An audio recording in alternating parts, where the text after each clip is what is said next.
Hey guys, welcome to another video. Today I thought I'd do it in my actual little workshop. It's a bit messy in here at the moment, so it's a little bit difficult, should I say, to get to things at the minute. But yeah, I thought I'd just drop by and do a little video today. I'm going to be doing a skateboard deck ring today. I've already cut a piece of board up here. It's a lot bigger piece than what I need, but you can see it's got a slight start of the concave there, but I'm just going to be using the flattest piece, which is this end piece here. It's the flattest section of the deck. So first up, what I'm going to do is put it on a drill press with a forceps bit and drill a hole through it. I would video that, but there's so much stuff over there, I don't think I can get the camera to where I need to get it. So I'll do that. I'll be back in 2 seconds. Okay, so that's our hole cut in the deck. I can't remember what size I just used in that now. It might have been a 20mm bit. I think that drill bit is actually getting a bit blunt because it's sort of almost burnt it a little bit inside. It's gone a bit black in places, but no, that's no problem. That'll sand out anyway. So so we crack on to the next bit. It's just going to sort of cut this out. So I've got something a little bit easier to work with. So let's crack on with that. Right, so I've just trimmed that up. I've just trimmed it up with a handsaw basically, just to sort of get it down. Now I'm going to take it to the mini lathe and use my trusty sanding wheel to give it some shape. So let's do that.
Right, we've got a rough shape there now. So what I'm going to do next, I think, is I'm going to mark that round with the calipers so that we've got, so we know where we're even. So I will set these at 1.5mm. And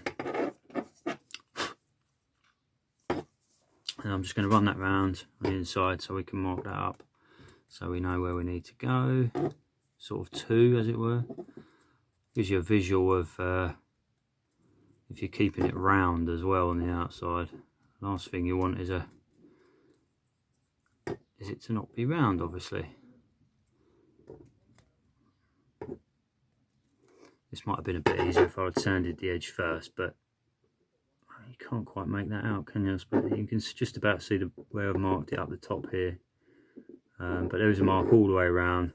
I mean, I say I set these to 1.5. I won't hit that. I won't go right to that line.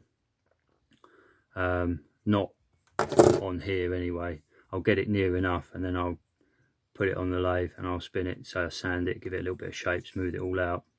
But so now I've got that marked on there.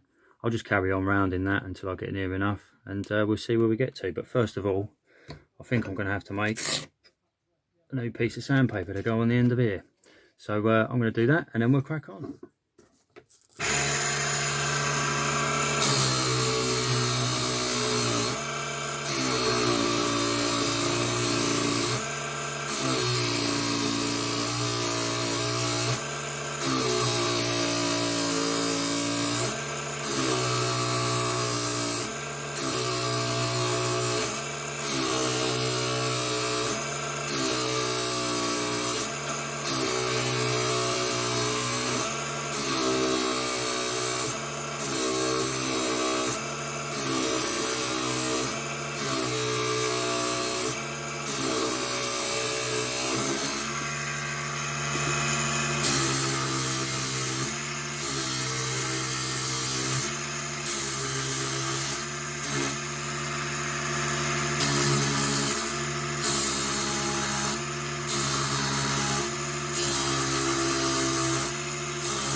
Next guys, I'm just going to sand back the edges a little bit, neaten them up a little bit, just so I can see where I am with it, and then I'll stick the sanding wheel back on, carry on with the sanding, and then we'll put it back on here, finish it up and see where we are.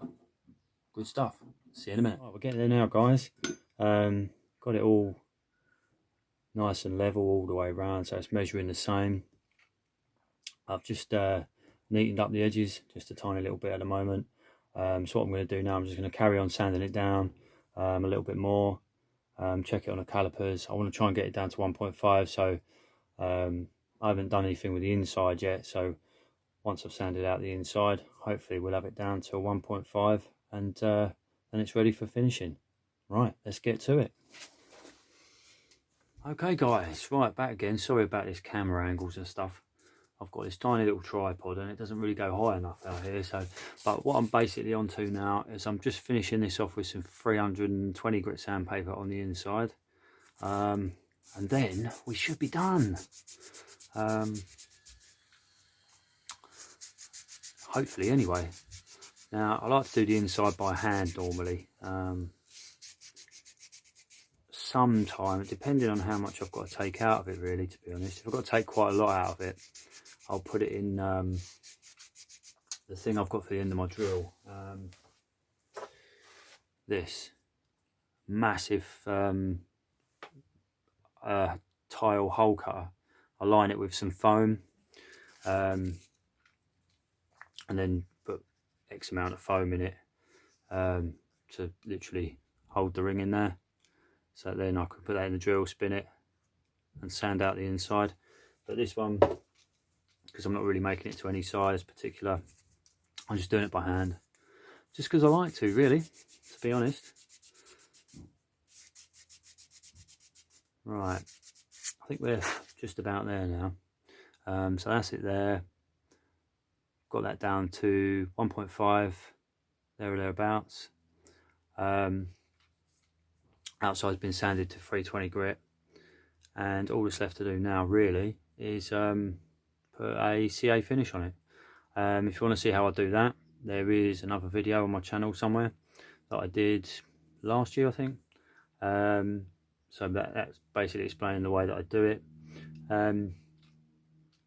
What I think I'll do with this one, I'll post it up on my Instagram, so go check it out, and I'll post it up before I put a finish on it, and after I put a finish on it. I probably won't put a finish on it till tomorrow now, but I'll post a picture of this as it is now on my Instagram later today, so that you can see it sort of better than you can in this video. I want to try and give you a tip today, but I'm not sure what. I'm just trying to think, really. I'll tell you what. Oh, hiya. Oh, hello, right? sorry. Got some things for you. Yeah, there's 3, I think. There we go. Oh, fabulous. Thank you Alright, very much. okay. Yeah. Cheers. Thank you.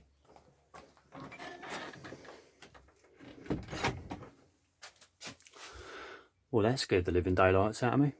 The post lady just knocked on the door here with my post for the day, and I just had to go and get some parcels for her because I had some parcels for her, so sorry about that. Right, anyway,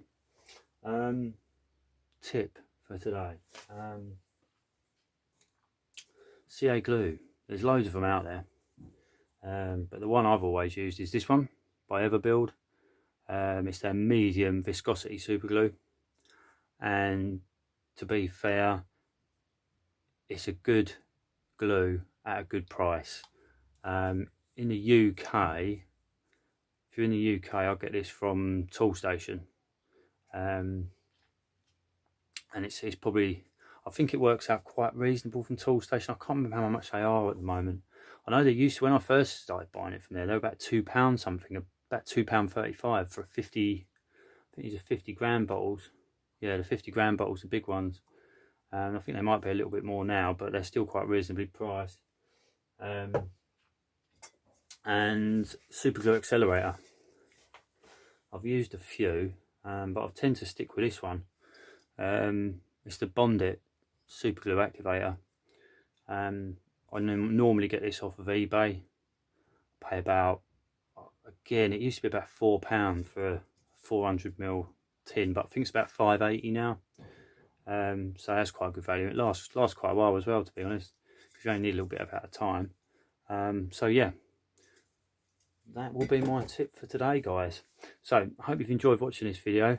Don't forget, like and subscribe, leave a comment below if you've got any questions, and I'll answer as best as I can. Take care, guys, and I'll see you soon.